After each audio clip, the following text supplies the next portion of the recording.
siku ambaye kila mmoja wetu atakapozikwa ndani ya kaburi, tunaondoka makaburini, wewe uko ndani ya kaburi, unakalishwa na malaika, unasikia vikwato vya viato vya watu wanavyoondoka makaburini pale, na wewe uko ndani ya mwanandani. Hawa watu watakapofika nyumbani, machozi itakuwa imeshakatika, hakuna kulia tena. Sasa ni kila mmoja anaangalia hao wageni waliokuja, tutawaandalia vipi? Lakini baada ya kuondoka kwako na mimi, ndugu zangu, yatakayefata baada ya hapo, siku ya kuondoka kwako na siku ya kuzikwa kwako na siku ya kufufuliwa mbele ya Mungu siku ya Kiyama, yatakayefata itakuwa ni majuto, na hii majuto ni mjukuu, haitoweza kumsaidia mtu. Na Mwenyezi Mungu ametaja majuto mengi ambayo binadamu atayajutia siku ya kufariki kwake, siku ya kuzikwa kwake, ingawa hatuna nafasi ya kuelezea majuto yote haya. Mtu atajuta, Muislamu, ni kwa nini mimi nilikaa mahali fulani, ni kwa nini mimi nilisimama mahali fulani, ni kwa nini mimi nililala mahali fulani, ni kwa nini mimi rafiki yangu alikuwa ni fulani. Lakini mtu atalia machozi rangi nyekundu na isiweze kumsaidia kitu. Katika majuto ambayo Mwenyezi Mungu ametaja ndani ya Qur'an ni katika surati Al-Mu'minun aya nambari 99. Tunawatajieni hizi aya nambari yake na sura, ndugu zangu, ili kila mmoja wetu atakapofika nyumbani aifungue tafsiri ya Qur'ani, aiangalie hii aya. Inakuhusu wewe na mimi, ndugu zangu. Mwenyezi Mungu Subhanahu wa Ta'ala katika surati Al-Mu'minun aya nambari 99 anasema,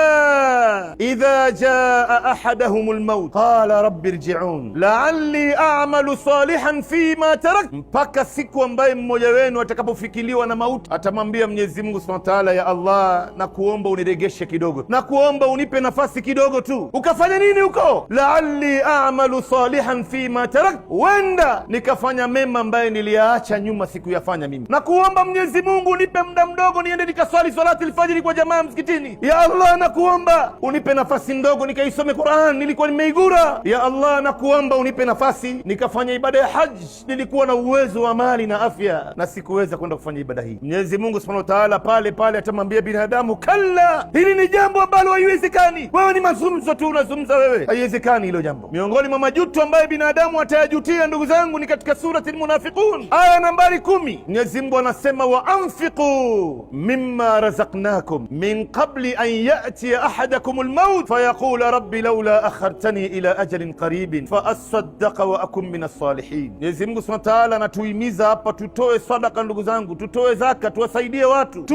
tuinue maisha ya watu, tuwatatulie watu matatizo yao, tuwalipie watu madeni yao, kabla ya siku ambayo mmoja wenu mauti itakapomfika atamwambia Mwenyezi Mungu, ya Allah, na kuomba uniregeshe